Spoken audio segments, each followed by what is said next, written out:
इज्जत वाला नहीं होता, पाप करने वाला कभी इज्जत वाला नहीं होता। जो दूसरों का नुकसान चाहे वो कभी अजीज नहीं होगा, जो दूसरों को तोड़ दे वो कभी अजीज नहीं होगा, जो दूसरों के घर को बर्बाद कर दे वो कभी अजीज नहीं होगा। शराबी कभी अजीज नहीं होगा, ज़िनाकार कभी इज्जत वाला नहीं होगा। और क़यामत के दिन उसको चिढ़ाते हुए कहा जाएगा, आग में तपा तपा के बड़े इज्जत वाले बनते थे दुनिया में, चखो अब अज़ाब का मजा। बड़े करीम बनते थे, ये करम वाला है, ये मुहतरम है, ये मुकर्रम है, ये मुअज़्ज़ज़ है, चखो अब अज़ाब का मजा। तुम लोगों की हदों को पार करते थे, दूसरों को तोड़ते थे, मियां बीवी के आपस में तफरीक पैदा करते थे, अपने हाथ से कष्ट पहुंचाते थे। तुम समाज में अपना वर्चस्व बढ़ाने के लिए तुम आपस में तोड़कर डिवाइड एंड रूल का राज करते थे। मस्जिदें वीरान थी, कभी मन में आया 4 सजदा कर लिया, उसके बाद ढठाई के साथ सोया रहा। कभी आया 1 लाख ज़कात निकलती थी तो 50,000 निकाला, 50,000 नहीं निकाला और सोचा कि हम इज्जत वाले हैं, 50 ज़कात निकाल दिया। चखो अज़ाब का मजा। बड़े इज्जत वाले और बड़े करम वाले तुम बनते थे। दुनिया में इज्जत वाला कौन है? किराए के घर में क्यों न रहे, अगर वहां सजदा है, अगर वहां तकवा है, अगर वहां नेकी है, अगर वहां तिलावत कलाम मजीद है, चाहे 3 टाइम में 1 टाइम खाए, अगर 5 वक्त नमाज का पाबंद है, वही इज्जत वाला है, वही शरफ वाला है। उसकी ज़ियारत के लिए आसमान से फरिश्ता नाज़िल होता है, उसे मुसाफा करने के लिए आसमान से फरिश्ता नाज़िल होता है।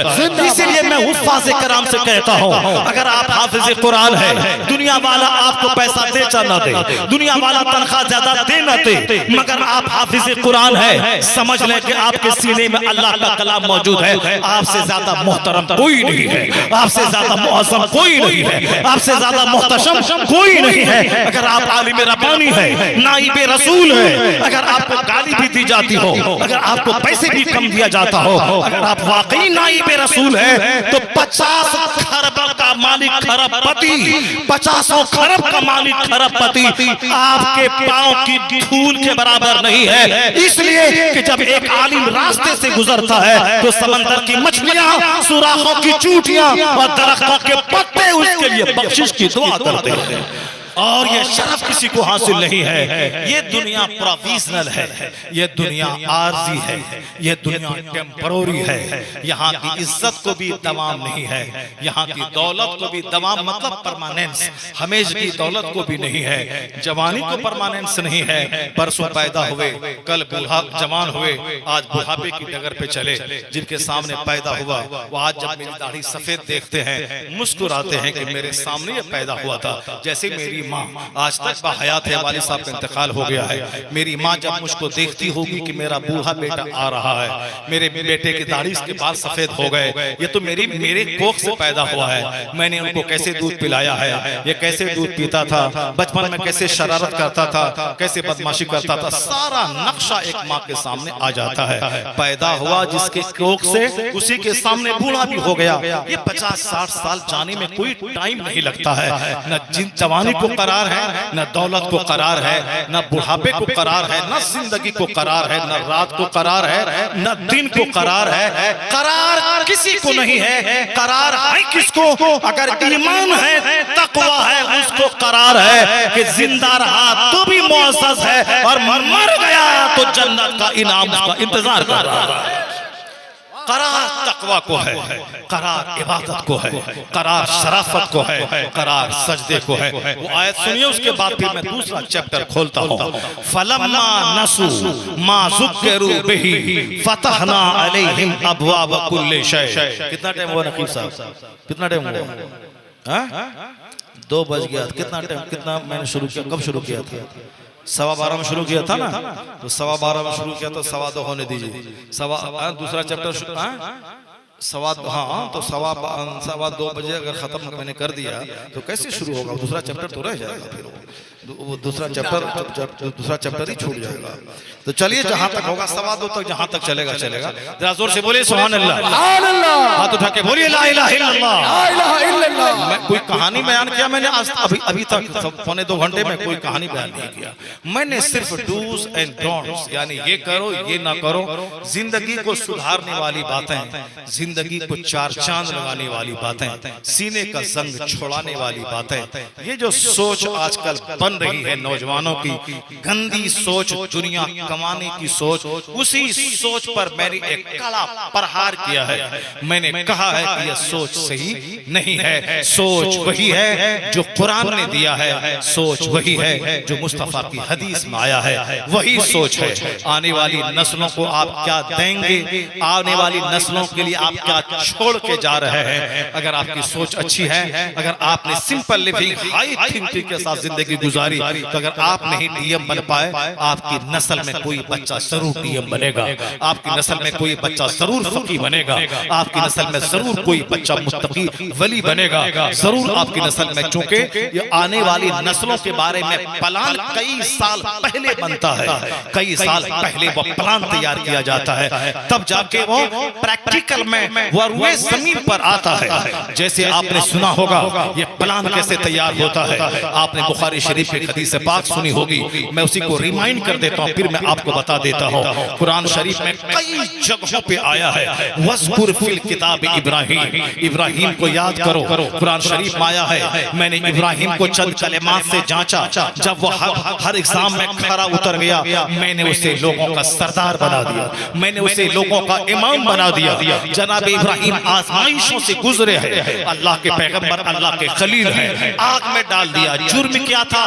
हक बोला था, बुत परस्ती के खिलाफ तकरीर किया था। यह शिर्क नहीं चलेगा। सूरज खुदा नहीं है, चांद खुदा नहीं है, इंसान खुदा नहीं है। सूरज को किसी ने पैदा किया है, चांद को किसी ने पैदा किया है। लोग सूरज को खुदा कहते थे, लोग चांद को खुदा कहते थे, लोग जानवर को खुदा कहते थे। जनाब इब्राहिम ने कहा यह गलत है, किसी आदमी की पूजा करते हो, ये आदमी तो पैदा हुआ है, जो पैदा हुआ है वह मखलूक है, और मखलूक कहीं खालिक हो सकती है, मखलूक कहीं इबादत के लायक हो सकती है। चाहे कोई राजा का बेटा क्यों ना हो, वह राजा का बेटा है, वह आदमी है, वह माँ के पेट से पैदा हुआ है। जो माँ के पेट से पैदा हुआ है वो कहीं दुनिया का पैदा करने वाला हो सकता है, वो कहीं खालिक हो सकता है, वो कहीं मालिक हो सकता है? ऐसा कभी नहीं होगा। मखलूक कभी खालिक और खुदा का दर्जा नहीं ले सकती है। यह चांद पैदा किया गया है, सूरज पैदा किया गया है, यह इंसान जितने हैं सबको पैदा किया गया है। जो पैदा हुआ है खुद मोहताज है, वो खुदा होगा क्या? नहीं, खुदा वो है जो चांद बनाया, जो सूरज बनाया, जो दरख्त बनाया, जो इंसान को पैदा किया। खुदा वही वहदहू ला शरीक है। जनाब इब्राहिम हक बोला, आग में डाल दिया गया। लोगों ने दुश्मनी में आग में डाल दी, लेकिन आग में जब चले गए, अल्लाह के लिए गए। जो अल्लाह की खातिर मुसीबतें उठाता है, जो अल्लाह की खातिर अल्लाह से सौदा करता है, जो अल्लाह से बिजनेस करता है, अल्लाह की खातिर मुसीबतें उठाता है, अल्लाह उसे जलील नहीं करता, उसी मुसीबतों से आराम का पहलू निकाल देता है। जनाब इब्राहिम अल्लाह के लिए आग में डाल दिए गए, तो अल्लाह की खातिर सताए गए, तो अल्लाह ने आग को गुलजार बना दिया और बता दिया कि जो मुझसे सौदा करता है वह खसारे में नहीं रहता, उसकी तिजारत नफा बख्श हो जाती है। जनाब इब्राहिम दूसरी आजमाइशों से गुजरे, वतन से बेवतन हो गए। अल्लाह रब्बुल इज्जत ने उसे बुढ़ापे में औलाद अता कर दी। जनाब इब्राहिम अलैहिस्सलाम फिर आजमाइश में गुजारे गए कि मेरे घर के पास अपनी बीवी अपने बच्चे को छोड़ आओ। बीवी भी ऐसी लाजवाब ठहरी कि जब आप वहां से निकलने लगे तो आपके पीछे पीछे आकर कहने लगी, यहाँ किनके सहारे छोड़ के जा रहे हो? चटियल मैदान बयाबान, न कोई आदमी है न कोई जानवर का आवाज आ रही है, पूरा कई कोस दूर तक कोई इंसानी आबादी नहीं है। यहाँ किसके भरोसे मैं रहूं? कैसे रहूं मैं? कैसे रहूं? 3 बार आपने सवाल किया, जनाब इब्राहिम ने कोई जवाब नहीं दिया। पता चला कि चकड़ चकड़ करना, हर बात का जवाब देना जरूरी नहीं है। बहुत सारे मसले खामोशी से हल हो जाते हैं। मैंने अपनी छोटी सी जिंदगी में बहुत तजर्बा किया है। जहां बोलने से फसाद हो सकता था, वहां खामोशी ने वो कारनामा अंजाम दिया है जो काम बोलने से नहीं हो सकता है। इसलिए खामोश रहने की आदत डाली। चौक चौराहे पे पान की दुकान पे हमेशा बोलना कमाल नहीं है। मस्जिद में खामोश रहने की आदत डाली, वरना बहुत सारे नमाजी ऐसे हैं जो बोलने के लिए ही मस्जिद आते हैं। नहीं, हम कैसे नहीं बोले, हम नहीं बोले तो हम किस काम के आदमी हैं? हमारी मस्जिद में एक बंदा था, मैंने कहा आप आइए नमाज पढ़ के चले जाइए, कुछ मत बोलिए। वो बोला ऐसा कैसे होगा, हमको तो बोलना पड़ेगा और हम तो बोलेंगे, और नहीं बोलेंगे तो कैसे नमाज पढ़ने के लाएंगे? कहाँ डॉक्टर साहब, डॉक्टर साहब कहाँ जा रहे हैं? हाँ ठीक है, आइए जल्दी से आ जाइए। डॉक्टर साहब सोचे कि अब हजरत तो लंबा खींच दीजिए, अब हजरत वो आ गए दूसरे टॉपिक पे, मुमकिन है कि लंबा खींच देंगे, लेकिन नहीं, मैं बिल्कुल शॉर्ट में इस चैप्टर को मैं बंद करता हूँ। जो हमारे लिए मुफीद बातें हैं मैं उसको टच कर रहा हूँ। जो टॉपिक मेरा है, जो मैं बयान करना चाहता हूँ, जो मैं आपको समझाना चाहता हूँ, जो मैं अपनी नस्लों के लिए जो बातें बयान करना चाहता हूँ, उस बात को मैं इस कहानी से, इस चैप्टर से मैं वो बात मैं ले लूंगा। कहानी बयान करना मकसद नहीं है, मकसद है उस कहानी के पेट से नसीहत क्या मिलती है, हमारे लिए खुराक क्या मिलती है, वह खुराक मैं हासिल करना चाहता हूँ, वह खुराक आपको देना चाहता हूँ। ये कुर्बानी बज़ाहिर जानवर की कुर्बानी है, अब बातिन इस कुर्बानी के पेट से ईसार के फायदे और फिर अल्लाह रब्बुल इज्जत की खातिर डेडिकेशन के फायदे। अल्लाह की खातिर जो जीता है अल्लाह ताला उसके नाम को मरने नहीं देता, जुल्म में मर जाता है, सब्र नहीं मरता है। जो जालिम मर गया है, फिरौन मर गया है, नमरूद मर गया है, हामान और शद्दाद मर गए, कारून मर गया, अबू जहल मर गया, यजीद मरकर मिलिया मेट हो गया, मगर इब्राहिम जिंदा है, जनाबे मूसा अलैहिस्सलाम जिंदा है, जनाबे पैगंबर आज़म अलैहिस्सलाम जिंदा है, करोड़ों ज़बान पर जिंदा है। नमरूद जो आग में डाला, अत्याचारी, अहंकारी, मगरूर और जालिम, वो तो बर्बाद हो गया, उसका नाम लेने वाला एक आदमी दुनिया में जिंदा नहीं है, मगर सब्र जिंदा है।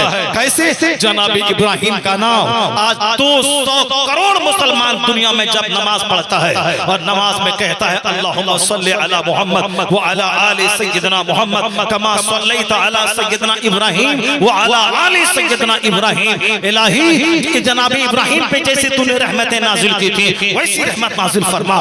200 करोड़ मुसलमान जनाबे इब्राहिम का चर्चा अपनी नमाज में कर रहा है, जनाबे इब्राहिम का चर्चा कुरान में 1 दर्जन से ज्यादा जगहों पे है। पता चला कि जुल्म मर गया और सब्र जिंदा है, गुरूर मर गया, आजिज़ी जिंदा है। इसलिए ए मुसलमान गिरा बांध के रख ले, चाहे जमींदारी का घमंड हो, चाहे सरदारी का घमंड हो, चाहे इख्तियार का घमंड हो, चाहे इल्म का घमंड हो, चाहे मनसब का घमंड हो, जो भी घमंड हो, घमंड मिट जाता है, जुल्म मिट जाता है और सब्र जिंदा रहता है। जो सताया जाता है अल्लाह उनकी इज्जत को बढ़ा देता है, अल्लाह ताला उन्हें बामुराद कर देता है, उन्हें शादकाम कर देता है। जो लोग नेक मदरसा लूटना चाहते हैं अल्लाह ताला उसे तबाह बर्बाद कर देता है, लेकिन जो मस्जिद बनाना चाहता है, मदरसा आबाद करना चाहता है, अल्लाह उसे आबाद कर देता है, उसकी जिंदगी में नेक नामी से शरफ अता फरमाता है, अल्लाह ताला उसे खुशनुदी का इनाम अता फरमाता है। इस बात को गिरा बांध ले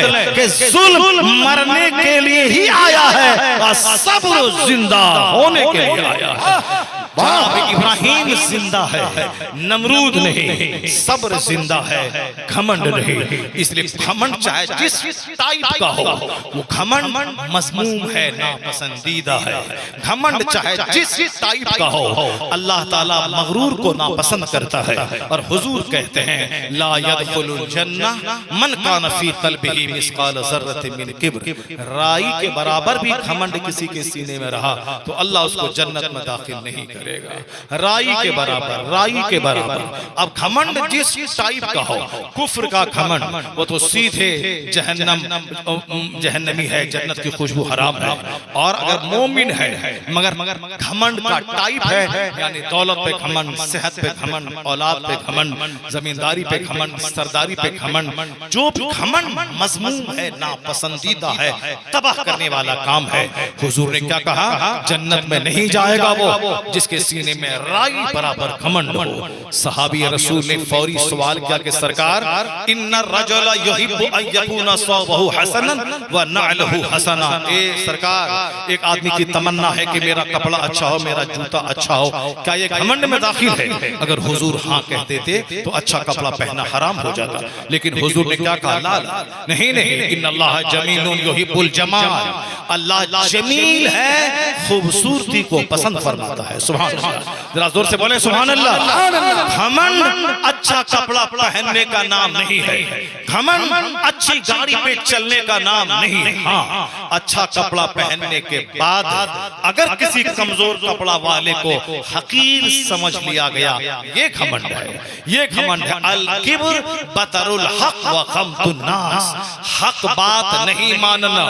कोई कुरान समझा रहा बोला नहीं मानेंगे, कोई हदीस समझा रहा है नहीं मानेंगे, हम जो करते हैं वो चलेगा, ये घमंड अल्लाह चलने नहीं देगा। देर या सवेर उसकी बुनियाद काट देगा, उसकी औलाद को इसके गुरूर की तबाही का अंजाम भुगतना होगा। बदबख्त है वो बाप जो बुराई ये खुद करे, इसकी सजा उसकी औलाद को भुगतनी पड़े। खुशबख्त है वो बाप जो ऐसा काम करके दुनिया से चला जाए, इसकी नेकी का असर उसकी औलाद महसूस किया जाए। आपने सुना होगा सूरह कहफ में आया है कि जो दीवार खजाने पर थी, वह दीवार टूटने वाली थी। जनाब खिज़र अलैहिस्सलाम ने उस दीवार को सीधी कर दी। जनाब मूसा अलैहिस्सलाम ने कहा इस गांव के लोगों ने मेहमानी नहीं की, हमारी खाना नहीं खिलाया और आपने दीवार सीधी कर दी। तो जवाब क्या मिला था कि आप अब इस हकीकत से पर्दा उठता है। जनाब खिज़र अलैहिस्सलाम ने कहा था यह दीवार के नीचे खजाना छुपा हुआ है, वह खजाना 2 यतीम बच्चों का है। अगर दीवार गिर जाती, ये खजाना जाहिर हो जाता, दूसरे लोग इस खजाने को लूट के लेके चले जाते। हमने अल्लाह के हुक्म से यह दीवार सीधी कर दी। उस वक्त तक ये खजाना सेफ रहे जब तक कि वो दोनों यतीम बच्चे जवान और मैच्योर न हो जाएं। जब वह मैच्योर हो जाएंगे, अपने बाप की वसीयत के मुताबिक इस दीवार के नीचे से खजाने को बच्चे ले लेंगे। मैंने यह काम अल्लाह के हुक्म से किया है और अल्लाह रब्बुल इज्जत ने उस खजाने की हिफाजत, क्योंकि कुरान बयान फरमाता है, अल्लाह फरमाता है काना अबूहुमा सालिहा। अल्लाह कहता है उन दोनों यतीम बच्चों के जो बाप थे वह नेक परहेजगार थे, उसकी नेकी की वजह से उनके बच्चों के माल की हिफाजत अल्लाह ने जनाब खिज़र से करवा दी। इसका मतलब यह निकला कि अगर बाप नेक हो, अगर दादा नेक हो, उसकी नेकी का, उसके तकवा का, उसके सजदे का, उनकी परहेजगारी का, उनके खैरात का फायदा उनकी आने वाली नस्लों को मिलता है। और ये जो दोनों बच्चे थे, उनका बाप अपना हकीकी बाप, आपकी कहानी वो नहीं है, उनकी नस्लों में कहा गया है 7वीं या 9वीं नस्ल पर जो इनका बाप था वो बहुत नेक और परहेजगार और मुत्तकी था। तो 10वीं 9वीं नस्ल में जो बाप हो वो नेक हो, उनका फायदा 10 नस्ल के बाद उनकी औलाद को पहुंच रहा हो। ये बता दे, अगर जिसका बाप शराबी हो, जिसका बाप ज़नाकार हो, जिसका बाप अहंकारी घमंडी मगरूर हो, उसका जो उसकी जो नहुसत है आने वाली नस्लों में सरायत कर सकती है। जिस तरह से कोरोना की बीमारी छुआछूत से आगे बढ़ती थी, जिस तरह बाप को अगर कोई खतरनाक मर्ज है, औलाद में यह मर्ज मुंतकिल होता है। इसलिए हर मर्द पे लाजिम है आने वाली नस्लों को कमजोर बनाने से बचाने के लिए, आने वाली नस्लों को खसारे में डालने से बचाने के लिए, अपनी औलाद को तबाही से बचाने के लिए गुनाहों से सच्ची तौबा करे, नेक बने ताकि उनके बच्चे तबाही से बच जाएं और इतना नेक बने कि यह मर भी जाए, इसकी नेकी की खैरात इनकी औलाद को मिलती रहे, इनकी औलाद को मिलती रहे। जनाब इब्राहिम अलैहिस्सलाम आजमाइशों से गुजर रहे हैं, अपनी बीवी को छोड़ वो औरत मेरी जैसी करोड़ों माँ एक पल्ले में और दूसरे पल्ले में जनाब हाजरा को रख दे। हाजरा का ईमान, हाजरा का फेथ, उनका यकीन मुलाहजा करे, करोड़ों माओं की धूल, करोड़ों माएं हमारी। नारे तकबीर। खड़े होकर सब लोग इस्तकबाल कर ले, बहुत देर से बैठे हैं, खड़े हो जाएं। सरपरस्ती इजलास की आमद हो रही है। नारे तकबीर, नारे रिसालत, आमदे आले रसूल, आमदे आले रसूल। शहजादा हुजूर मुफस्सिरे कुरान हज़रत सैयद ज़फ़रुल हक साहब क़िबला, उलमाए अहले सुन्नत, अवामे अहले सुन्नत मसलके आला हजरत जश्न गौसुल वरा कॉन्फ्रेंस। जो लोग पीछे हैं धीरे धीरे आगे आ जाएं, आगे आ जाएं। आले रसूल के चेहरे ज़ेबा की ज़ियारत करें, अपने लिए तोशाए आखिरत इकट्ठा करें और माशाअल्लाह मुफ्ती साहब किबला का उम्दा खिताब समाअत करें। बैठ जाइए। सैयद साहब किबला आ गए। अब मेरी तकरीर ख़त्म होने वाली है। बस आखिर में उठ के न जाएं, बल्कि आखिर के जो जुमले हैं उसे सुनने के बाद ही आप जाएं। ज़रूर सुने और गौर से सुने और बार बार उसको सुनते रहें। इंशाअल्लाह करीम ये जुमले आपकी सोच को बदलने के लिए काफ़ी हो जाएंगे। ये जुमले आपके दिल और दिमाग को नूरानी करने के लिए काफ़ी हो जाएंगे। उस खातून ने क्या कहा, किसके भरोसे छोड़ के मुझको जा रहे हैं। जनाब इब्राहिम 3 बार बोलने के बाद खामोश रहे, कोई जवाब नहीं दिया। चौथी बार खुद आपकी बीवी कहती हैं, जाहिर सी बात है बीवी है किसकी, जनाब इब्राहिम खलीलुल्लाह की बीवी है। उन्होंने एक लंबी जिंदगी अपने शौहर जनाब इब्राहिम के साथ उन्होंने गुजारी है। तो वो तो जान ही रही है कि जनाब इब्राहिम अपने रब्बे करीम के हुक्म पर अमल करने के लिए किस कदर हमेशा बेचैन रहते हैं, सबकत ले जाते हैं, हमेशा रब की रजा पे राजी रहते हैं, रब के हुक्म पे हमेशा लब्बैक कहते हुए हाजिर रहते हैं। मुमकिन है कि ये रब का हुक्म हो। जनाब हाजरा अपनी तरफ से कहती हैं, क्या रब्बे करीम का यही हुक्म है क्या? जनाब इब्राहिम अब बोले चौथी बार, हाँ हाँ रब्बे करीम का यही हुक्म है। अब सुनिए बुखारी शरीफ की हदीस, जनाब हाजरा ने क्या कहा। हुजूर फरमाते हैं कि जनाब हाजरा ने ये कहा, इज़न ला युज़य्युनल्लाह। अब जरा गौर से सुने, जनाब हाजरा कहते हैं अगर यही बात है कि अल्लाह का हुक्म है कि मुझे इस बयाबान चटियल मैदान वादी खैरे ज़ी ज़रा में छोड़ दिया जाए, अगर अल्लाह का यही हुक्म है तो मुझे यकीन है कि मेरा खुदा मुझको ज़ाय नहीं करेगा। इज़न ला युज़य्युनल्लाह, अगर यही बात है कि अल्लाह का हुक्म है तो मेरा खुदा मुझको ज़ाय नहीं करेगा। क्या बात है, जो अल्लाह से सौदा करता है वो खसारे में नहीं रहता है। आप अल्लाह पर विश्वास करके देखें, अटूट विश्वास, झूठ छोड़ के देखें, गुनाह छोड़ के देखें, अल्लाह से बिजनेस करके देखें। हराम का 1 लाख मिल रहा हो, हलाल का 1 टाका ले लें और हराम का 1 लाख छोड़ दें, उसके बाद देखें कि अल्लाह उसका बेनिफिट क्या देता है। अल्लाह से तो सौदा करके देखें, अगर यही बात है तो मेरा खुदा मुझको ज़ाय नहीं करेगा। जनाब इब्राहिम नजरों से ओझल होकर आपने खूब दुआएं की, इलाही मैं तेरे घर के पास अपनी औलाद को मैंने बसाया है, इसको तू फलों से रोजी दे। दुआ आपने की और चले गए कहां, फिलिस्तीन चले गए। और यहाँ बीवी को किसके भरोसे छोड़ दिया, दूध पीता बच्चा है और माँ है, एक माँ की ममता सीने से अपने बच्चे को चिमटा के रख रही है। लेकिन 2-4 दिन के बाद पानी, तोशा, खजूर, सत्तू सब खत्म। अब क्या होगा?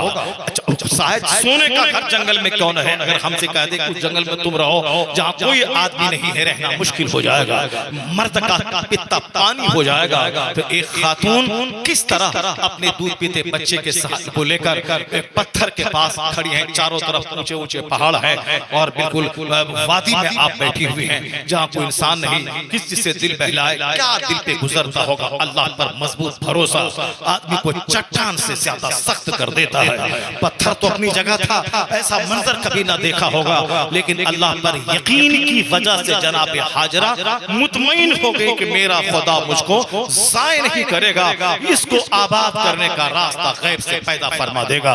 और हर मजबूत यकीन रखने वाले को यही इनाम मिलता है। जनाब हाजरा के पास जब सारा सामान खत्म हुआ तो मगर बच्चे को कैसे छोड़ दे, वो तो जान रही थी कि पानी नहीं है सहरा में, लेकिन फिर भी प्रयास करना काम है एक माँ का। एक मरने वाली माँ अपने उंगली को दांत से काट करके खून निकाल कर अपने बच्चे के मुंह में डाल देती है ताकि मेरा बच्चा उसी खून को चूस चूस कर जब तक जिंदगी है वो जिंदा रहे। आखिरी हद तक माँ का प्रयास रहता है कि मेरा लाल मेरी निगाहों के सामने दम न तोड़े। जनाब हाजरा अपने बेटे को ऊंची जगह रखकर वो सफा पे चढ़ी ताकि कहीं दूर दूर तक पानी नजर आए, नजर नहीं आया। जब बाहर से नीचे उतरी इस्माइल निगाहों से ओझल हो गए। जब निगाहों से ओझल हुए तो लंबी दौड़ लगाई जो मिलेन अक्सर जहाँ हाजी दौड़ता है, वह दौड़ इसीलिए लगाई थी ताकि जल्दी से मैं ऊंची जगह पहुंच जाऊं, फिर इस्माइल जहां से नजर आने लगे। जनाबे हाजरा इसी तरह 7 बार चक्कर काटती है, बेटे को देख रही है। 7वीं बार मरवा के पास चक्कर आया, गश खा के गिर गई, बेहोश हो गई। चूंकि 7 बार चक्कर का मतलब हुआ आज के डेट में 3.5 से 4 किलोमीटर, और आजकल तो एसी चलती है, उसमें हाजियों की हालत खराब है। लेकिन आज से 5000 साल पहले जहाँ इंसान की आबादी तक नहीं थी, सिर्फ चटियल मैदान है, ऊंचे ऊंचे फलकपोश पहाड़ हैं, उस वीराने में क्या दिल कहता होगा। मगर उस खातून की कद की अजमत पे हमारी करोड़ों माओं की इज्जत कुर्बान हो। उन्होंने सब्र का मुजाहिरा किया। उसके बाद जब गश खा के गिरी, थोड़ी देर के बाद आंख खुली तो देखा इस्माइल के पास एक मर्द खड़ा है। उम्मीद जगी कि शायद कोई किरण तुलू हो सकती है और कोई सहारा नजर आ सकता है। धीरे धीरे अपने आप को संभाल के जब करीब आई तो देखा कि इस्माइल एड़ी रगड़ रहे हैं। उसी बाजू में एक शख्स खड़ा है और इस्माइल की एड़ी की रगड़ की जगह से ज़मज़म का मीठा ठंडा चश्मा जारी हो रहा है। अल्लाह समद, अल्लाह तबारक व तआला पहले ही चक्कर में क्यों नहीं ज़मज़म दे दिया था? नहीं, अल्लाह तबारक व तआला को कड़ा इम्तिहान ले रहा था और सब्र की कहानी दुनिया के सामने रखनी थी और जबरदस्त इम्तिहान की तारीख को क़यामत तक दोहराया जाना था और जनाब हाजरा के इश्क का इम्तिहान लेना था और जनाब इब्राहिम अलैहिस्सलाम के सब्र का और जनाब हाजरा के सब्र और इश्क का अल्लाह रब्बुल इज्जत से कितनी शदीद मोहब्बत थी। अल्लाह का हुक्म है, यकीन है कि मेरा खुदा जरूर उम्मीद के दरवाजे खोलेगा और जब इंतहा को पहुंच गया सब्र, फिर अल्लाह रब्बुल इज्जत वहां से उम्मीद के दरवाजे ऐसा खोला कि ज़मज़म का मीठा चश्मा ऐसा निकला जो दुनिया के सारे समंदर से ज्यादा महंगा समंदर। 5000 साल से लोग पानी पी रहे हैं, पानी घट नहीं रहा है। वो पानी जिसमें मेडिसिन भी है, जिसमें फूड भी है, जिसमें ड्रिंक भी है, जिसमें दवाई भी है, जिसमें शिफा भी है, जिसमें ग़िज़ाइयत भी है और जिसमें मशरूब भी है। पानी में जो ग़िज़ाइयत है वो ज़मज़म में है, रोटी चावल में जो प्रोटीन और विटामिन है वो ज़मज़म में है और मेडिसिन में जो शिफा है वो सब ज़मज़म में है। वो ज़मज़म है किसकी बरकत? जनाब हाजरा के सब्र की बरकत, जनाब इस्माइल की एड़ी की रगड़ की बरकत। आज मक्का दुनिया का सबसे रौनक शहर है। अगर हाजरा सब्र न करती तो दुनिया का सबसे खूबसूरत शहर मक्का हमें कहाँ नसीब होता। अब क़यामत तक मक्का का कोई जवाब नहीं है। वो शहर आबाद कैसे हुआ? जनाबे हाजरा के सब्र ने मक्का को हसीन तरीन शहर बना दिया। जनाब हाजरा के सब्र ने मक्का को हसीन तरीन शहर बना दिया। कबीला जुरहुम यमन का एक कबीला था जो सफर करने बिजनेस करने जाता था मुल्क शाम। रास्ता वही जंगल और पहाड़ होते हुए था। देखा एक परिंदा है, सोचा परिंदा है इसका मतलब जरूर पानी होगा। परिंदे की जगह पे ढूंढता हुआ आया, चौंक गया कि एक खातून और एक छोटा सा बच्चा उसके पास है। वो मीठा ज़मज़म का कुआं नजर आ रहा है। कहा खातून कौन है आप? ये कुआं का क्या राज है और आप मुझे यहाँ बसने के लिए दे दें, क्योंकि उस चटकोदक सहरा में पानी एक बड़ी नेमत है। पानी जहाँ है वही आबादी बसेगी। कबीले जुर्हुम के लोगों ने कहा कि आप मुझे इजाजत दें कि मैं इस पानी के किनारे में अपना घर बनाऊं, मैं अपने खानदान को बुलाऊं, मैं यहाँ बस जाऊं। कहा ठीक है, बसने की इजाजत है मगर पानी पे मेरा कंट्रोल रहेगा। कहा हाँ कंट्रोल आपका ही रहेगा, हमें सिर्फ पीने से मतलब है। आपने इजाजत दी, कबीला बसा। धीरे धीरे आबादी बढ़ते बढ़ते कबीले जुर्हुम के बहुत सारे लोग बस गए। इस तरह मक्का आबाद हो गया। जनाब इस्माइल चरने फिरने के काबिल हुए। फिर दूसरी आजमाइश, इसको मेरी राह में कुर्बान कर दे। उसको नहलाया धुलाया, माने उसको सुरमा लगाया, बाप ले गए, सीने पे चढ़ के छुरी गर्दन पे चला दी। कोई बाप ऐसा होगा जो बुढ़ापे में औलाद मिली हो और गर्दन पे छुरी चला दी हो, आंख पे पट्टी बांधा। बच्चे भी रजामंदी का इजहार का इफ़ाल मा तुमर, जो आपको हुक्म हो रहा है कीजिए। आप सब्र करने वाला पाएंगे। ये कहानी सब्र की। जनाब इस्माइल कहते हैं अब्बा जो हुक्म आपको है कर डालिए, अनकरीब मुझे सब्र करने वाला पाएंगे। आपका बेटा हाथ नहीं फेंकेगा, आपका बेटा पाँव नहीं झाड़ेगा, आपका बेटा यहाँ से भागेगा नहीं। वो बच्चा जो आज बाप से भाग रहा है, वो बच्चा जो बाप से रूठ के भाग रहा है, स्कूल से भाग रहा है, हॉस्टल से भाग रहा है, बाप से नाराज होकर भाग रहा है, उन बच्चों को मैंने करीना, कैटरीना और शाहरुख खान की कहानी सुनाई है। इसलिए वो बच्चा बाप से भाग रहा है। लेकिन ए बाप, जिस दिन तुम अपने बच्चे को इस्माइल की कहानी सुनाओगे, हाजरा की कहानी सुनाओगे, तो तेरा बेटा इस्माइल का गुलाम बनकर वो भागेगा नहीं, वो बोलेगा अब्बा जो हुक्म है मैं करूंगा, मुझे सब्र करने वाला आप पाएंगे। अब्बा मुझे सब्र करने वाला पाएंगे। जब बाप हो इब्राहिम, तब बेटा हुआ इस्माइल पैदा।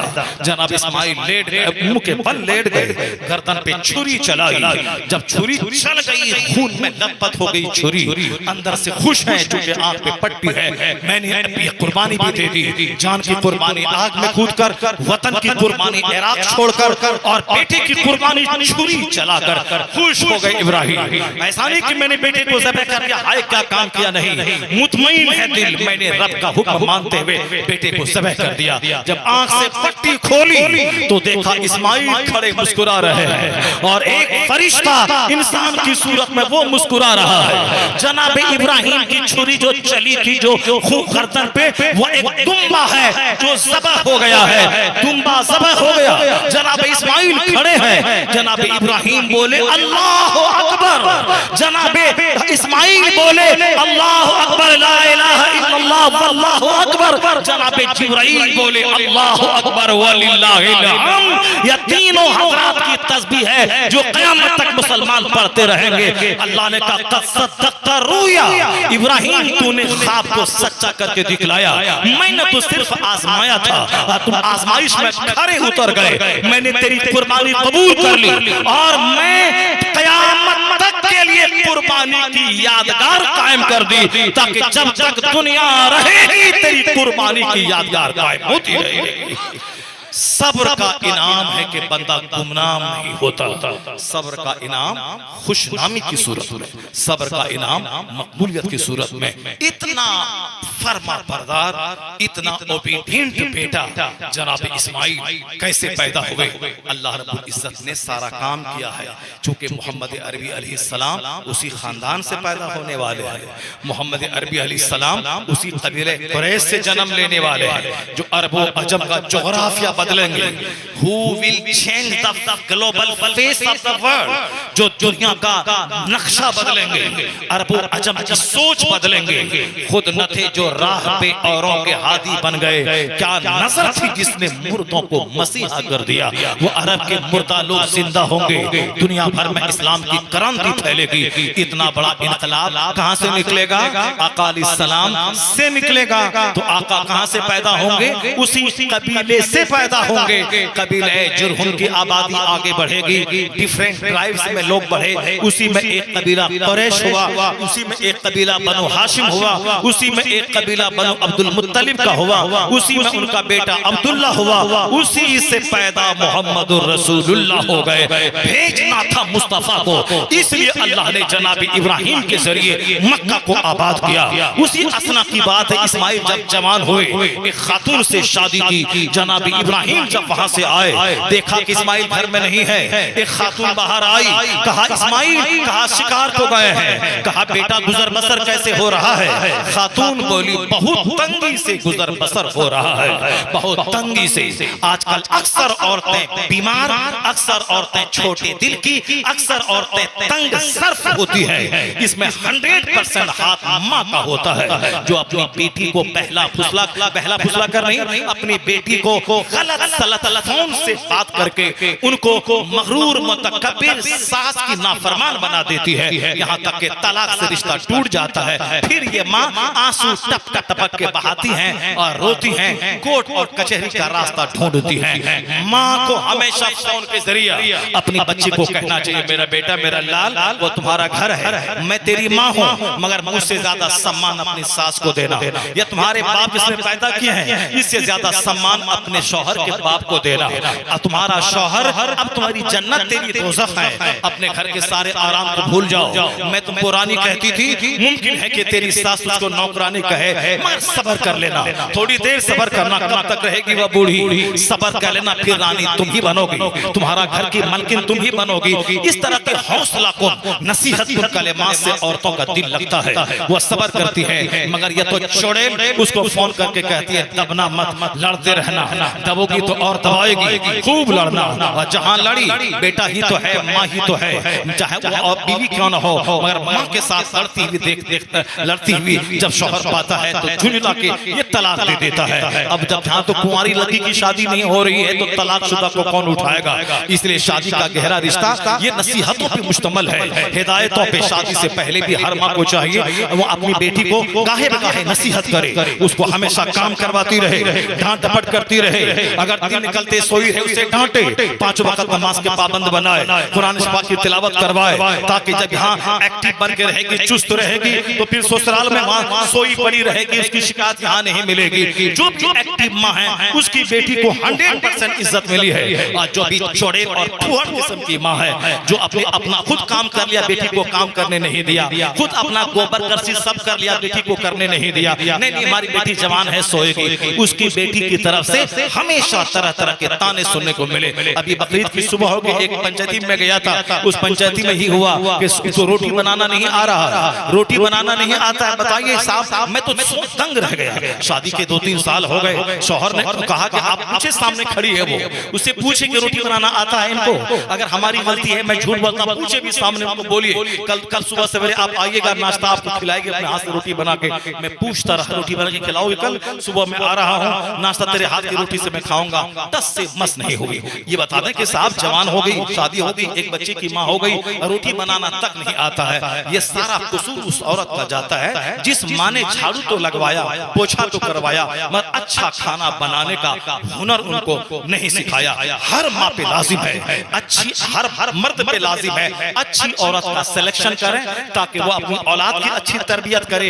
ये सारा सबक जनाब इस्माइल अलैहिस्सलाम की जिंदगी से मिल रहा है। जनाब इब्राहिम इस्माइल की बीवी बाहर से निकली, कहा कि बताओ इस्माइल का शिकार को गए हैं। कहा जब इस्माइल के साथ तेरा गुजर बसर कैसा हो रहा? कहा बहुत तंगी से गुजर बसर हो रहा, बड़ी परेशानी है।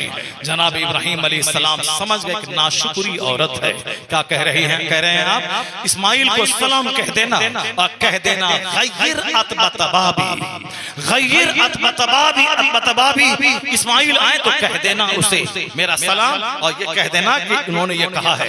जब जनाब इस्माइल आए तो एक बूढ़ा शख्स आया था, उसने आपको सलाम कहा है और मुझसे ऐसा पूछा था, मैंने ऐसा जवाब दिया है, उन्होंने ये कहा है कि गैर अतबतबाबी। जनाब इस्माइल बोले वह मेरे बाप इब्राहिम थे और तुमने जो नाशुक्री के जुमले इस्तेमाल किए, मेरे बाप सख्त नाराज होकर तुम्हें तलाक देने का हुक्म मुझको दिया है। इस दरवाजे की चौखट को बदल दे, इस दरवाजे की चौखट को बदल दे। नमक तेज है, तलाक दे दिया, सामान नहीं लाई, तलाक दे दिया। इंतहाई दर्जे के रजील किस्म के लोग हैं जो इस तरह की बातें करते हैं। ये हमारी बीवी है, तंदुरुस्त है तो मेरे पास है, हामिला हुई तो बाप के पास चली जाओ। ये तंदुरुस्त है तो फिर मेरे पास है, जहाँ बच्चे पैदा हुए बाप के पास चली जाओ, 2 साल वहाँ दूध पिलाओ, वहाँ से बन ठन के तंदुरुस्त होके आओ, फिर तुम मेरी हो। इंतहाई दर्जे की रसालत और खसासत है कि तंदुरुस्ती में बीवी है, अब बीमारी में वो किसी गरीब बाप की बेटी है। इंतहाई दर्जे की रसालत और सच्चाई यही है कि जो बीवी तंदुरुस्ती में मेरी बीवी है, वो बीवी बीमारी में भी मेरी बीवी है।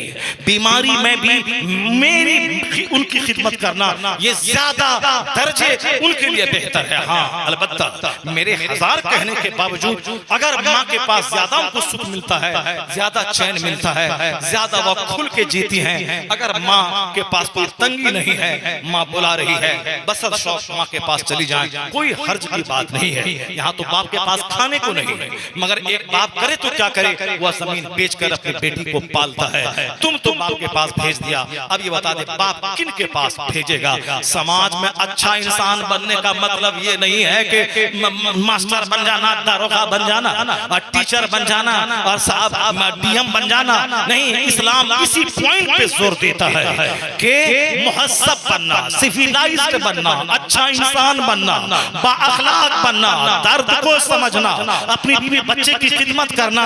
ये नहीं कि सेहतमंद है तो मेरी है, बीमार पड़ी तो बाप की चलेगी। बदअखलाक आदमी, उसको तो शादी नहीं करना चाहिए जो अपनी बीवी का खर्च उठाने के काबिल नहीं है। इब्राहिम अलैहिस्सलाम ने क्या कहा, इस चौखट को बदल ले, इस कमजोर औरत की नस्ल से कोई दबंग पैदा नहीं होगा, जिसकी सोच कमजोर है, जिसका दिल छोटा है, और बड़ा ज़र्फ वाला बेटा इसकी नस्ल से पैदा हो, ऐसा नहीं होगा। जो मुजफ्फरपुर, वैशाली, समस्तीपुर की जमीन में मैं चाहूँ सेब पैदा कर लूं, नहीं होगा। कश्मीर में मैं चाहूँ मालदा आम पैदा कर लूं, नहीं होगा। कश्मीर की जमीन अखरोट, सेब, संतरा के लिए, सेब के लिए है। बिहार की जमीन गेहूं, धान और जूट और तंबाकू की खेती और आम की खेती के लिए है। हर जगह का खित्ता अलग अलग होता है। जनाब इब्राहिम ने महसूस किया कि कमजोर औरत हमारे लिए आने वाली जो जबरदस्त नस्ल है, जिस नस्ल में कुरैश, उस कुरैश में बड़े बड़े बहादुर यानी आवान व अंसार पैदा होने वाले हैं, मुहाजिर व अंसार जन्म लेने वाले हैं, पैगंबर आखिर ज़मान आने वाले हैं, जिनकी दुआ आपने खाने काबा की तामीर के वक्त में की थी। ऐसी बड़ी जबरदस्त नस्ल की तामीर इस कमजोर औरत में कभी नहीं होगी। कहा बेटा इस्माइल तलाक दे देना। जनाब इस्माइल ने बाप का हुक्म देखा और उन्हें तलाक दे दिया। तलाक देना मुश्किल काम है, मगर चूंकि बाप का हुक्म था, अब इसलिए आपने तलाक दे दिया। अब ऐसा नहीं कि हर आदमी बाप बोला तलाक दे दो, तलाक दे दें। आजकल का बाप की सोच तो छोटी होती है, वह बाप तो तंग होता है, उसकी सोच तो बड़ी नहीं होती है। हाँ, अगर बाप बोले तलाक दे दो तो बाप रहे जनाबी इब्राहिम जैसा, अब बेटा रहे इस्माइल जैसा। अब बाप बोले तलाक दे दो तो फौरी तलाक दे दो। यहाँ बेटा कैसा है सबको मालूम है, अब बाप कैसा है सबको मालूम है, इसलिए सोच समझ के कदम उठाना। जनाब इस्माइल बगैर आगे पीछे कुछ सोचे हुए बाप का आदेश था, तलाक दे दिया। चूंकि ये तलाक अल्लाह के लिए दिया था, कमजोर औरत को दिया था, नाशुक्री वाले जुमले इस्तेमाल करने वाली औरत को दिया था। तो अल्लाह से ये बिजनेस है, अल्लाह से सौदा है। अल्लाह की खातिर इस कमजोर को तलाक दिया था। अल्लाह ने कबीले जुरहुम के एक बड़े सरदार की बाअखलाक बेटी से जनाब इस्माइल का निकाह कर दिया। जो अल्लाह से सौदा करता है खसारे में नहीं रहता है। अल्लाह की खातिर सच बोल के देखे, अल्लाह की खातिर कड़ाके की सर्दी में नहा के नमाज पढ़ के देखे, अल्लाह की खातिर कनात करके देखिए। कभी तो कुछ झेलिए जिंदगी में, कुछ हार्ड स्टेप उठाइए, हार्ड कदम उठाइए। नहीं, चाहे बच्चा भूखा मरे कुछ मरे, मगर मैं झूठ नहीं बोलूंगा।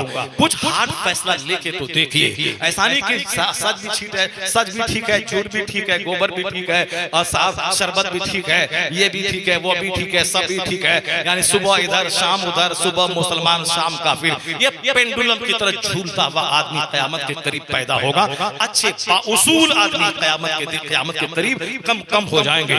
जनाब इस्माइल की शादी दूसरे सरदार की बेटी से हुई। फिर जनाब इब्राहिम आए, क्योंकि गाहे बगाहे आते रहते थे फिलिस्तीन से बाल बच्चों को देखने के लिए, शादी के बाद भी आते थे। इसलिए बच्चे की शादी से पहले भी कड़ी निगरानी बच्चे की हो, और शादी के बाद भी ऐसा नहीं कि जवान हो गया, बाल बच्चा वाला हो गया, अब हम क्या बोलेंगे। नहीं, बाप होने का फरीजा मरते दम तक अंजाम देना है। कभी भी अपने बाल बच्चों को नहीं समझना है अब बाल बच्चे वाला हो गया, पढ़ लिख लिया, डीएम बन गया, वो डीएम है, मास्टर है, मगर है वो आपका बेटा। इसलिए बाप होने के नाते अपना फर्ज बनता है हमेशा उसकी एक्टिविटीज पे नजर रखें, उसको बचपन से लेके मरते दम तक समझाते रहें। जनाब इस्माइल जवान होने के बाद, शादी होने के बाद भी फिलिस्तीन से आते रहते थे, निगरानी करते रहते थे। उस बार भी आए तो इत्तेफाक से इस्माइल घर में नहीं थे। बुखारी शरीफ की लंबी हदीस शॉर्ट करके मैं बताता हूँ, नहीं थे। फिर खातून निकली, कहा कि इस्माइल कहाँ शिकार को गए, कहा बेटा कैसे गुजर बसर हो रहा है, घर कैसा चल रहा है। खातून कहती हैं कि बहुत अच्छा है, हर हाल में अल्लाह का शुक्र है, हर हाल में अल्लाह का शुक्र है, हर हाल में अल्लाह का शुक्र है। क्या मतलब? ऐसा नहीं कि जनाब इस्माइल अब बहुत मालदार हो गए, आसमान से खजाना टपकने लगा, जमीन से सोना निकलने लगा, खूब खाने पीने की फरावानी। नहीं, हालत तो वैसी ही है, हालत वैसी ही है। गए हैं शिकार करने के लिए, हालत वैसी ही है, मगर हौसला ज़र्फ देखे खातून क्या कहती है, हर हाल में अल्लाह का शुक्र है, बड़े अच्छे से दिन गुजर रहे हैं। शुक्र के ये जुमले सुनकर जनाब इब्राहिम खुश हो गए। कहा इस्माइल आए, सलाम कह देना, कह देना सब्बित अतबतबाबी, जनाब इस्माइल जब वापस आए, आपकी बीवी ने कहा कि सईफ आए थे, सलाम अर्ज किया है और उन्होंने मुझसे ऐसा पूछा था, मैंने ऐसा जवाब दिया है। फिर उन्होंने ये कहा है सब्बित अतबतबाबी, कहना इस्माइल को इस दरवाजे की चौखट को सलामत रखे, इसे बदले नहीं। सुभान अल्लाह। जनाब इस्माइल बोले वो मेरे बाप थे और तुम्हारे जुमले से बड़े खुश हुए। उन्होंने कहा इनको तलाक मत देना, इस दरवाजे को, इस चौखट को साबित कदम रखना। औरत चौखट है, उस चौखट को कभी खतरे में नहीं डालना है। औरत चौखट बन के रहे। चौखट कभी इधर कभी उधर कभी उधर नहीं नाचती है। चौखट जो घर की है वो घर में लगी रहती है, वो चौखट में दरवाजे रहते हैं और घर सारा सेफ रहता है उसी चौखट के दरवाजे की वजह से। तो चौखट का मतलब होता है घर की इज्जत। तो औरत का मतलब ये हुआ जो अपने घर में जमी रहे, सजदा करती रहे, इबादत करती रहे, शौहर के लिए दुआ करे। वो ऐसा नहीं कि इस मर्द के सामने मुंह, उस मर्द के सामने मुंह खोले, उस कजिन के सामने मुंह खोले, उस देवर के सामने मुंह खोले, कभी इससे मुस्कुराए, कभी उससे मुस्कुराए, कभी इससे हाथ मिलाए, कभी उससे हाथ मिलाए, कभी मीटिंग में फला मर्द से हाथ मिलाए, कभी स्कूल के टीचर से हाथ मिलाए। जो चौखट नाचे उसका घर तो उजड़ ऐसे ही जाएगा। इसलिए चौखट साबित कदम रहे, चौखट एक जगह जमी रहे तो वह घर महफूज रहेगा। एक इशारा है कि औरत अगर इज्जत की हिफाजत करे और पर्दे में रहे तो उस इज्जत की नस्ल से जो बच्चा पैदा होगा वह बच्चा आवारा नहीं, वह बच्चा मुहज़्ज़ब पैदा होगा। और जब माँ ठहरी ऐसी लाजवाब और बाप ठहरे जनाबे इस्माइल, उसकी नस्ल से जो बच्चा पैदा हुआ वही खानदान दर खानदान चलता हुआ, उसी से बना खानदान कुरैश, उसी से बना खानदान बनु हाशिम, उसी से आए अब्दुल्ला और उसी से पैदा हुए जनाबे मुहम्मदुर रसूलुल्लाह।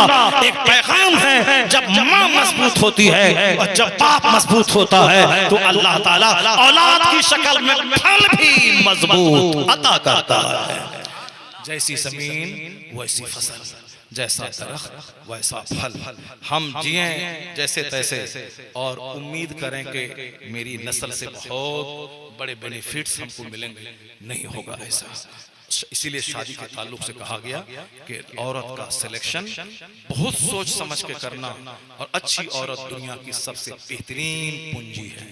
एक मौलवी साहब कह रहा था हम तो अब सुपुर्दम हो गए, यानी अपने बीवी को कह दिया कि तुमको जब जाना है लेके जाओ और जब आना है आओ।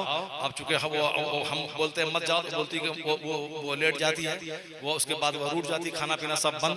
इसीलिए हम बोले नहीं अब तुमको जब जाना है चली जाओ और जब आना है आ जाओ। हम सरेंडर कर गए। इसी तरह से अक्सर लोग सरेंडर ही कर चुके हैं, इसीलिए काम काज चल रहा है। सरेंडर मत कीजिए, शौहर बन के रहिए। शौहर बन के बीवी अगर अच्छी मिल गई, ऐसा नहीं कि नाक देखा, चेहरा देखा, गोरा रंग देखा। हमारा एक रिश्तेदार का बेटा है, नौकरी उसको मिल गई है, मगर आज नौकरी के 5-6 साल हो गए, मगर वो लड़की को सिर्फ छांटता है, ये नाटी है, वो लंबी है, ये गोरी है, नहीं है, ये लाल है, ये काली है, ये ऐसी है। अब 5 साल का मुझे लगता है अगर ऐसा किया तो बुढ़ा हो जाएगा, सर का बाल सफेद हो जाएगा, कोई लड़की नहीं मिलेगी उसको। इसीलिए लड़की में हुजूर ने कहा है 4 चीजें तलाश की जाती हैं: लड़की का मान, लड़की का खानदान, लड़की का दीन और अखलाक, और लड़की का हुस्न। हुस्न माल दौलत और अखलाक, 4 चीजें आमतौर पर लड़की में लोग देखते हैं। तो हुजूर ने कहा कि तुम हुस्न मत देखना, सिर्फ तुम अखलाक देखना। सुभान अल्लाह, तुम दीन देखना। और आगे चल के एक जुमला हुजूर ने और जबरदस्त कह दिया, हमने बहुत गोरी नारी खूबसूरत, बिल्कुल करीना की तरह खूबसूरत औरत से निकाह कर लिया, और जब हम घर से बाहर गए, वहां से आए तो देखा कि हमारा छोटा भाई उनके साथ लिपटा हुआ है। ये बताइए तो हम जहर खा के मर जाएंगे या अपनी बीवी को कत्ल कर देंगे? यही इसी बगल में एक केस हुआ है। अपने भांजे के अब फैक्ट्री में मस्त है, अपने भांजे के साथ अपनी बीवी को भेज दिया मार्केटिंग करने के लिए, और मार्केटिंग करते आते जाते शरीयत में भांजा और भतीजा से पर्दा फर्ज है, क्योंकि वो अजनबी है। मामू की बीवी से भांजा शादी कर सकता है, अगर मामू मर गया तो शादी हलाल है उससे। अगर चाचा मर गया तो चची से भतीजा शादी कर सकता है, हलाल है। परमिटेड है इस्लाम में, इसीलिए पर्दा फर्ज, जिससे भी शादी हो सकता है, शादी हो सकती है, उससे पर्दा फर्ज है। नहीं, भांजा बेटा होता है, भतीजा बेटा होता है। बेटा तुम्हारे कहने से होता है कि कुरान हदीस के कहने से होता है? अल्लाह के कहने से होगा कि तुम्हारे कह देने से होगा।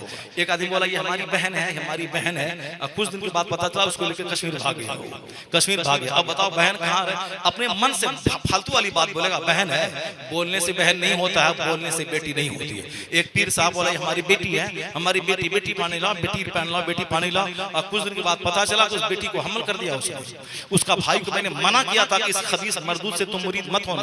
पीर का मतलब होता है जन्नत का रास्ता दिखाने वाला, जिसको देखो तो लगे कि मुझे इबादत करना चाहिए अल्लाह की, जिनको देखने के बाद अल्लाह का डर पैदा हो। और तुम्हारा पीर बदतमीज, वो बगल में मस्जिद है, नमाज पढ़ने मस्जिद में नहीं आता है, 10-10 दिन ठहरता है तुम्हारे घर में, और दाढ़ी बिल्कुल छोटी छोटी है, शरीयत के खिलाफ। वो बोला है मौलाना साहब खबरदार, मेरे पीर के बारे में नहीं बोलना है, कुछ नहीं बोलना है।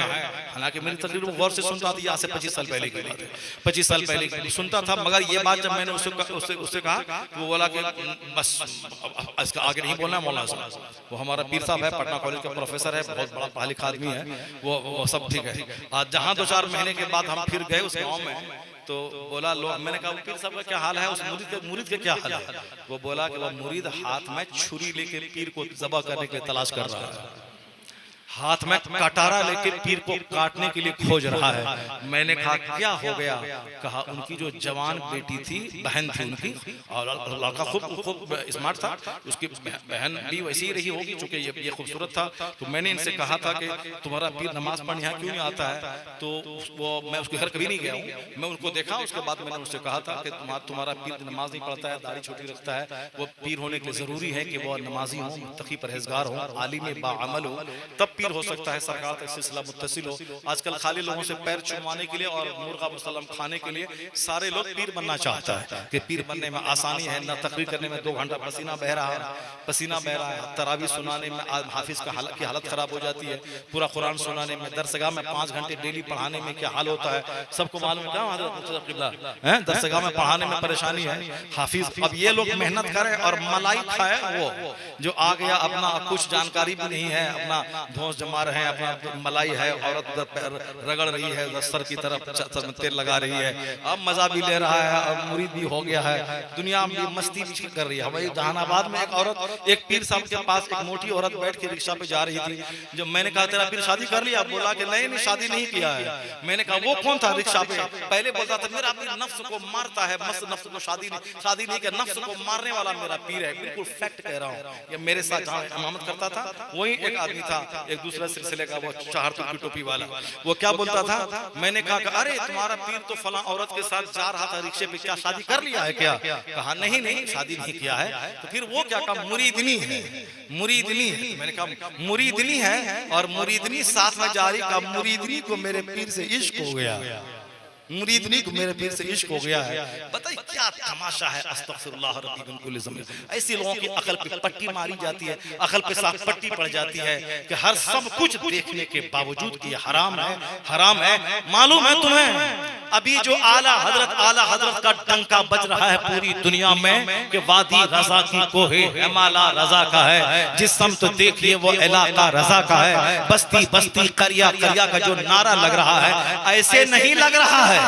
इन चापलूसों और चपकलच करने वालों, लज्जत लेने वालों ने पीरी मुरीदी का रिश्ता ताकदार कर दिया था, मदरसा को बदनाम कर दिया था, मौलाना के खिलाफ इन जाहिलों ने एक मुहिम छेड़ दिया था। मगर रजा की तलवार ने इन तमाम बदअकीदों और बदअमलों की कमर तोड़ दी, शरीयत का चेहरा चमकाया, तमाम गर्दो गुबार को साफ किया। तो अल्लाह का इनाम ये मिला कि अहमद रजा तुमने शरीयत को बचाया है। अब जब तक शरीयत रहेगी तेरा डंका दुनिया में बजता रहेगा। आला हजरत ने गालियां सुनकर शरीयत को बचाया है। आला आज अगर मदरसा जिंदा है, आज अगर खिताब जिंदा है, आज अगर आलिमों का वकार जिंदा है, तो इस सदी में एहसान अहमद रजा खां फाजिली बरेलवी का है। वरना इन चपकलश करने वालों और अय्याशों ने तो पीरी मुरीदी का मजाज बिगाड़ दिया था। यहाँ तो जो आदमी 8 घंटे पसीना बहा के 2 रुपए पैसा कमाएगा वो तो पैसे को कदर की निगाह से देखेगा, और जो मुफ्त में पैसे जिसके पास बरसने लगेंगे बस फिर तो उसका लुचुर फुसुर बढ़ ही जाएगा उसका, और यही सारा काम होता रहेगा। वो लाठी तलवार लेके खोज रहा था काटने के लिए, अब क्या हाल हुआ उसका वो तो अल्लाह बेहतर जाने, पीर जाने उसका और मुरीद जाने उसका। खबरदार कोई पीरी मुरीदी नहीं। पीर अगर शरायत अरबा का जामे है, पीर आलिम बाअमल है, मुत्तकी परहेजगार है, और इतनी जानकारी है कि शरीयत की बातों को किताबों की मदद से निकाल सके, उनका सिलसिला सरकार तक मुत्तसिल है तो ठीक है। नहीं अगर कोई सैयद है तो हाथ चूम लीजिए, पैर चूम लीजिए, 50 टका उसको नजराना दे दीजिए, लेकिन मुरीद नहीं होना है। मुरीद उससे होना है जो आपका हाथ पकड़ के सरकारे दो जहां तक पहुंचा दे, गौसे पाक तक पहुंचा दे, जो आपको नमाजी बना दे, नेक बना दे, शरीयत का मुखालिफ, आलिम का गुस्ताख नहीं बल्कि आलिम रब्बानी का अकीदतमंद बना दे। अल्लाह तबारक व तआला हमको और आपको सबों को नेक बनने की तौफीक अता फरमाए। अभी 1 घंटा और लग जाएगा। हाँ तो अब कहाँ मौसम आ गया, मौसम हाँ चलो नहीं हो गया, हो गया बहुत हो गया। कहाँ गया ये, कहाँ गया शहबाज भाई, कहाँ गया है वहाँ चले गए आप। हाँ हाँ जुमा वाला छोड़ देते हैं, अगले साल आएंगे तो फिर इंशाल्लाह बोल देंगे। अगले साल आएंगे और फिर वहीं जुमा ही में बोलेंगे। अल्लाह करे कि जुमा का दिन का इंतखाब हो जाए, क्या करेंगे, जुमा के दिन का इंतखाब हो जाए, फिर जुमा की छुट्टी हुई। जुमा में जो लोग थे वो सब लोग यहाँ है नहीं, इसलिए जो बात कहा है मैंने तो बात कही वहीं वजाहत कर दी है। एक मुफस्सिर फरमाते हैं कि कुरान शरीफ में अगर सिर्फ यही आयत होती, इन्नल्लाह यअमुरु बिल अदल वल इहसान व ईताइ ज़िल कुर्बा व यनहा अनिल फ़हशाइ वल मुनकर वल बग़ी यअज़ुकुम लअल्लकुम तज़क्करून, अगर सिर्फ यही आयत होती और कोई दूसरी आयत नहीं होती तो कुरान के नाजिल होने का मकसद पूरा हो गया होता। सुभान अल्लाह। यानी इस आयत करीमा को हर खुतबे में इसलिए पढ़ा जाता है ताकि समझ लें जैसे पूरा कुरान पढ़ के सुना दिया गया। क्या डॉक्टर साहब, पूरा कुरान पढ़ के सुना दिया गया। उसमें 3 बातों का हुक्म दिया गया है, अदल इंसाफ करने का, जुल्म करने का नहीं, और क्या करने का, एहसान करने का, नेकी करने का, बुराई करने का नहीं, ईताइज़िल कुर्बा रिश्तेदारों को देने का, लेने का नहीं, निचोड़ने का नहीं। ससुर दीजिए दामाद दीजिए नहीं, दामाद हो ससुर की खिदमत करो, दामाद भी तो बेटा होता है, बेटा होने के नाते ससुर की खिदमत करो। लेना क्यों चाहता है, ईद के दिन वो कपड़ा दे, सेवई दे, बकरीद में गोश्त भेजे, क्यों भेजेगा? तुम बेटा हो गए, तुम्हारे पास है तो तुम दो, और नहीं लेने वाला हमेशा टेंशन में रहता है। इसलिए इस्लाम देने पे जोर डालता है। ईताइज़िल कुर्बा यानी रिश्तेदार को दो, माँ बाप को दो, पड़ोसी को दो, दामाद को दो, ससुर को दो, भाई को दो, बहन को दो, फूफी को दो। देने वाला हाथ ऊपर होता है, लेने वाला हाथ नीचे होता है। लेने से जिल्लत, मस्कनत, गरीबी टपकती है, देने से सखावत टपकती है। और the giver hand is better than the taker hand. देने वाला हाथ लेने वाले हाथ से बेहतर होता है। इसलिए हर जुमा के दिन मस्जिद में इस आयत करीमा की तिलावत होती है ताकि तुम बखील नहीं सखी बन जाओ। तुम दूसरों से चूसने वाला नहीं, दूसरों को देने वाला सखी बन जाओ। 90% मसला वही हल हो जाएगा जहां लेने वाली उम्मीद छोड़ दे, सिर्फ देने वाला जिगर पैदा कर ले। ये जो लड़ाई झगड़ा, टेंशन, तलाक, तकरार, ये सारी चीजों में लेन का दखल है। देना है, लेना है, लेना है। वो बोला था देंगे, नहीं दिया, वो बोला था भैंस देंगे, नहीं दिया, वही तलाक है, वही तकरार है। इसलिए हर जुमा के दिन इस आयत की तिलावत होती है। देने वाला बनो, अदल इंसाफ करो, और फिर एहसान करो, नेकी करो। वयनहा अनिल फ़हशाइ वल मुनकर वल बग़ी, अल्लाह रोकता है तुम्हें फहश बातों से, फहश बात बोलने से, फहश बात करने से। निगाह, ज़बान, कान, हाथ सब को गंदगी से बचाओ। आज सारा समाज गंदगी में लथपथ है, जबान में गंदी बात, कान में गंदे गाने, आंख में गंदी चीजें। हर जुमा के दिन इस आयत करीमा में एक बात, एक मैसेज मिलता है, फहश कामों से बचाओ, गलत कामों से बचाओ, गंदी चीजों से बचाओ, मुनकर बगावत और सरकशी से बचाओ, बगावत से बचाओ, सरकशी से अपने आप को बचाओ। व यनहा अनिल फहशाए वल मुनकर वल बग़य, बगावत से, सरकशी से। हाकिम अगर नेक हो उससे बगावत मत करना, हाकिम की बात मानना, इमाम की बात मानना, अपने घर के सरदार की बात मानना, बगावत मत करना, मुनकर यानी सरकशी मत करना, बेहयाई, बेहयाई में ज़नाकारी, बदनिगाही, प्रोस्टिट्यूट, ये सारी चीजें उसी में आ गई। ये हंसी मजाक, ये साहब जो भाभी और देवर और साहब साली और बहनोई, ये सारी चीजें इस्लाम में कुछ नहीं है। और जहां ये मैसेज नहीं है वहां क्या है?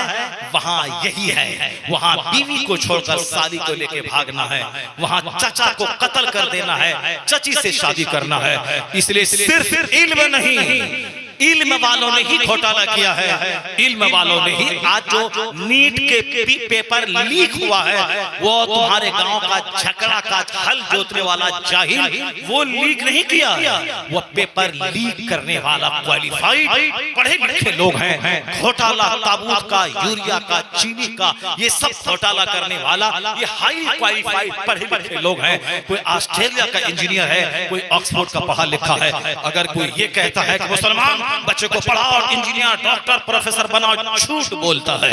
वो अपने बच्चों को डकैत, चोर, हरामखोर बनाना चाहता था कि तेरा बेटा क्लर्क बने और हर तनख्वाह है 50,000 और 5 लाख हर महीने घूस और हराम से कमाए और अपने बच्चों को हराम खिलाए और अपने आने वाली नस्लों को तबाह बर्बाद कर जाए।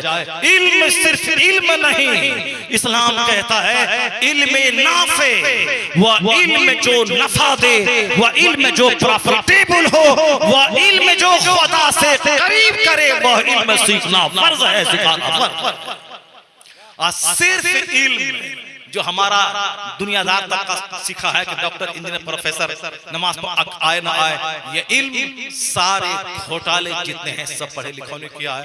हिंदुस्तान को लूटने का काम सारे पढ़े लिखों ने किया है। इसलिए सिर्फ पढ़ाई नहीं, पढ़ाई वह जो बाअखलाक बना दे, जो मुहज़्ज़ब बना दे। इसलिए हुजूर हमेशा दुआ करते थे, अल्लाहुम्मा इन्नी अस्अलुका इल्मन नाफ़िआ, ए अल्लाह मैं तुझसे इल्म नाफे का सवाल करता हूँ, वह इल्म जो नफा दे, जो हमारी हालत बदल दे, जो हमें जन्नती बना दे, जो हमें नेक बना दे, जो हमें मुहस्सब बना दे। अल्लाह तबारक व तआला आपकी इस महफिल को कबूल फरमाए।